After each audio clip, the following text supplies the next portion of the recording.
पहला पाठ दानियेल अध्याय 7 पद संख्या 9, 10, 13 से 14 तक। मैं देख ही रहा था कि सिंहासन रख दिए गए और एक वयोवृद्ध व्यक्ति बैठ गया। उसके वस्त्र हिम की तरह उज्ज्वल थे और उसके सिर के केश निर्मल ऊन की तरह। उसका सिंहासन ज्वालाओं का समूह था और सिंहासन के पहिए धधकती अग्नि। उसके सामने से आग की धारा बह रही थी। सहस्रों उसकी सेवा कर रहे थे, लाखों उसके सामने खड़े थे। न्याय की कार्यवाही प्रारंभ हो रही थी और पुस्तकें खुल दी गयी। तब मैंने रात्रि के दृश्य में देखा कि आकाश के बादलों पर मानव पुत्र जैसा कोई आया। वह वयोवृद्ध के यहाँ पहुँचा और उसके सामने लाया गया। उसे प्रभुत्व, सम्मान तथा राजत्व दिया गया। सभी देश, राष्ट्र और भिन्न भिन्न भाषा भाषी उसकी सेवा करेंगे। उसका प्रभुत्व अनंत है, वह सदा ही बना रहेगा।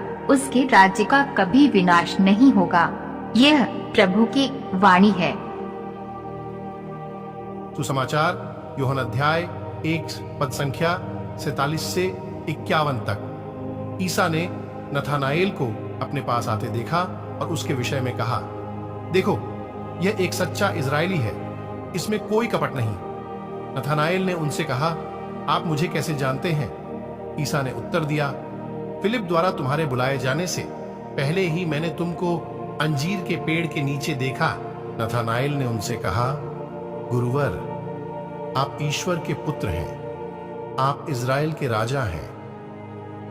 ईसा ने उत्तर दिया, मैंने तुमसे कहा, मैंने तुम्हें अंजीर के पेड़ के नीचे देखा, इसीलिए तुम विश्वास करते हो।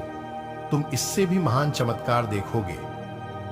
ईसा ने उससे यह भी कहा, मैं तुमसे यह कहता हूं, तुम स्वर्ग को खुला हुआ और ईश्वर के दूतों को मानव पुत्र के ऊपर उतरते चढ़ते हुए देखोगे। यह प्रभु का पवित्र सुसमाचार है। मनन चिंतन। सुसमाचार में हम यीशु और नथानाएल के बीच बातचीत का एक अंश सुनते हैं। हम यहां बेतेल में याकूब के स्वप्न की प्रतिध्वनि पा सकते हैं।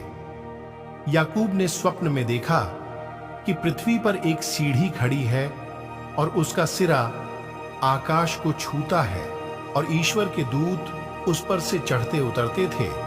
यीशु ने इस सीढ़ी के प्रतीक को स्वयं पर लागू किया। यह सीढ़ी यीशु मसीह ही है।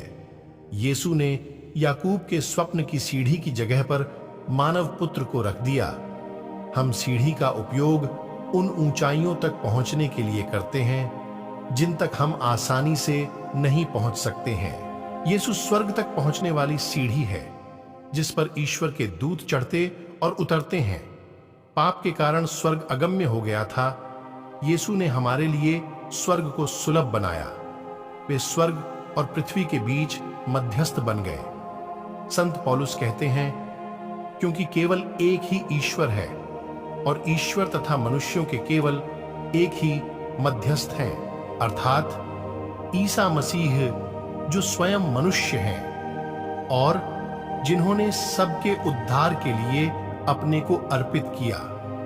उन्होंने उपयुक्त समय पर इसके संबंध में अपना साक्ष्य दिया। इसीलिए कलीसिया की अधिकांश प्रार्थनाएं ख्रीस्त हमारे प्रभु के द्वारा वाक्यांश के साथ समाप्त होती हैं। संत पौलुस यह भी कहते हैं, तब उन्होंने आकर दोनों को शांति का संदेश सुनाया। आप लोगों को जो दूर थे और उन लोगों को जो निकट थे, क्योंकि उनके द्वारा हम दोनों एक ही आत्मा से प्रेरित होकर पिता के पास पहुंच सकते हैं। यह बहुत प्रतीकात्मक है कि परम पवित्र स्थान को ढकने वाला मंदिर का पर्दा यीशु की मृत्यु पर फट जाता है, जो ईश्वर तक पहुंच संभव होने को दर्शाता है। आइए हम अपने भाई और प्रभु यीशु के द्वारा दया के दिव्य सिंहासन के पास जाएं। आज के वचन को सुनने वाले सभी भाई बहनों को परमेश्वर आशीष प्रदान करे। आमीन।